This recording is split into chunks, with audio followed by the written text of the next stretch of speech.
I want to see if Genshin Impact is as good as every sponsorship claims it to be.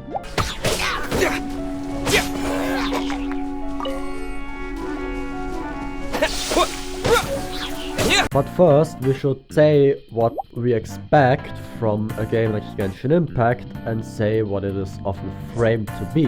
Genshin Impact is an action role-playing game developed and published by MiHoYo, with publishing outside mainland China under Cognosphere HoYoverse. It was released for Android, iOS, PlayStation 4 and Windows in 2020 and for PlayStation 5 in 2021, with an Xbox Series X/S version coming in November 2024. The game features an anime-style open-world environment and an action-based battle system using elemental magic and character switching. It is free to play, which sounds too good to be true in my opinion. Yet it's also live service and there are timed events, as well as there's a gacha system, all of which I am not a fan of. Not to mention that due to all of this, the expectation of me having to spend money to progress meaningfully in the game looms in my head, which I'm not going to do due to the fact that I want to see if it is good as a free game. Due to the sponsorships and how the game describes itself, I expect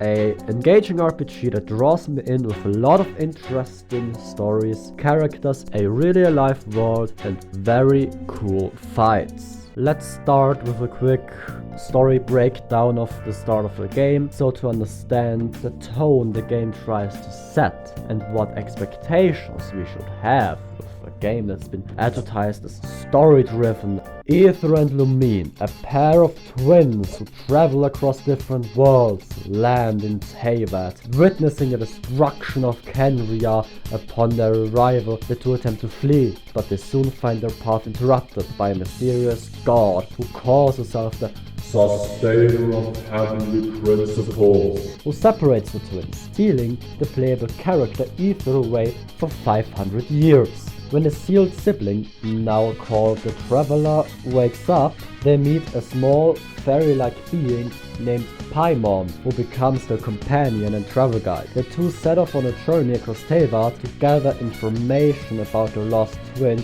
from each nation's ruling archon. So we got a typical isekai on our hands, which is fine by me. I quite enjoy them.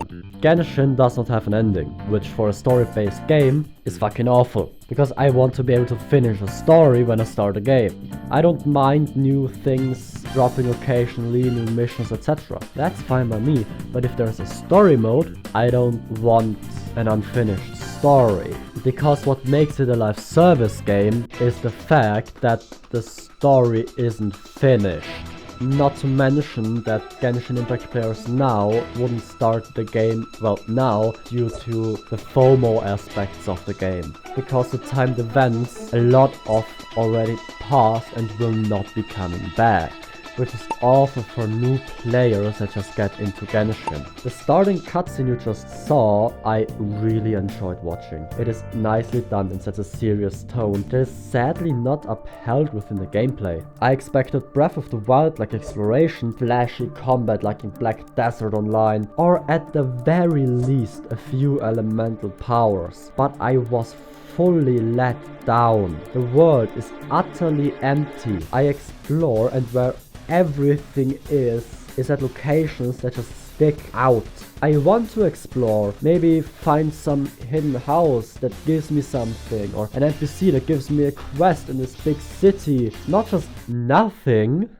The world just looks uninspired and boring, and I usually adore exploration in these open world games. As an example, in Cyberpunk 2077, I often just drive around Night City aimlessly to explore the city because I enjoy it. Because there's so much to see that even if you go down the same road 10 times, you still see a few new things on it.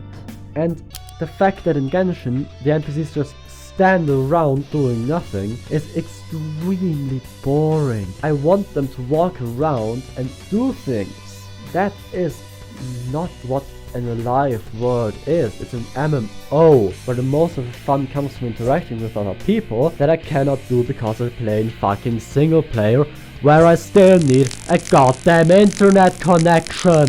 And all I can do to have fun is tick off quests like a checklist, which are go from this person to this place, maybe slay an enemy or two, grab an item and go back. Or clear a dungeon. That's it. Just a few words about the combat because it's way too simple. It works for a mobile game but not for console. You press one button and dodge. That's it. Done. That's all there is to the combat. On mobile, hell yeah, I would have liked it. But not on console. So why are there multiple console versions out there? This game is for playing it for 10 minutes on a toilet and not for 3 hours on a console. Back to the story. Genshin Impact's story starts slow but doesn't pick up the pace after the tutorials, which, unless I never left the tutorials again, is fucking awful. Your companion called Paimon is more annoying than Navi, and I just feel railroaded through everything. Paimon does most of the talking, which I would be okay with if I was presented with choices that still affected the game and the world around me, and the characters, and if Paimon didn't have the intellect and mental capacity and voice of a 4-year-old. So Paimon will do her best to be a great guy. The story of looking for a sister or brother, depending on which character you choose at the beginning, is done off with a simple "let's hang missing posters." And it's never talked about again because you start looking for treasure and doing everything else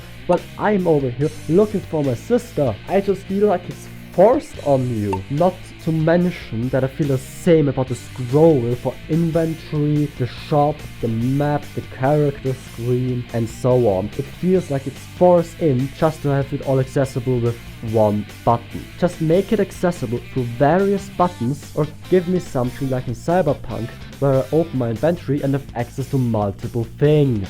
It's not that hard to do. Jesus. Not to mention that Genshin Impact allegedly wishes to replace their voice actors with AI. And I usually don't talk about this, but this AI replacement is a big no from me. I am a voice actor myself, and the fact that people behind Genshin plan to exchange real people whose livelihood is earned by their voice, which in my opinion is the most beautiful instrument out there, is just a pain to see. To me, AI is a tool for inspiration or to help flesh things out.